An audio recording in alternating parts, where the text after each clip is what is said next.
We begin this hour with last night's historic speech by Vice President Kamala Harris as she became the first woman of color to be nominated for president by a major U.S. party.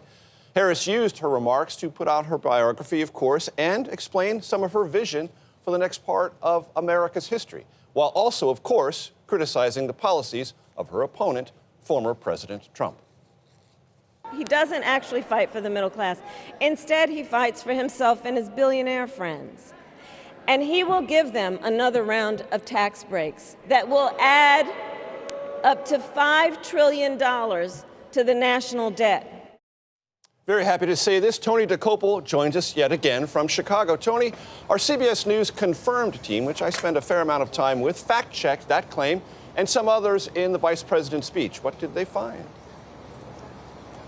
Hey, Major, good morning to you again. We're going to have a full breakdown on CBSNews.com, but I do want to highlight a few of the findings in a speech that did indeed keep the fact-checkers busy on that first claim that Donald Trump wants to pass tax cuts for the rich, adding $5 trillion to the national debt in the process. That's misleading, according to our CBS News Confirmed team, which is a term, of course, that could be applied to a lot of our political speech, but I digress. Here's how they got to that label. Donald Trump's 2017 tax cuts did indeed lower taxes for the rich, a.k.a. high-income earners.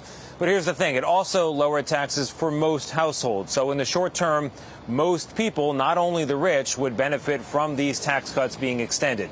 All that, by the way, according to the Congressional Joint Committee on Taxation and the Nonpartisan Tax Policy Center.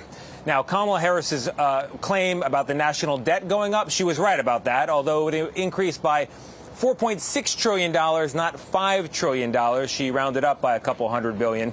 All this, according to the Nonpartisan Congressional Budget Office. All right, let's take a look at the next one.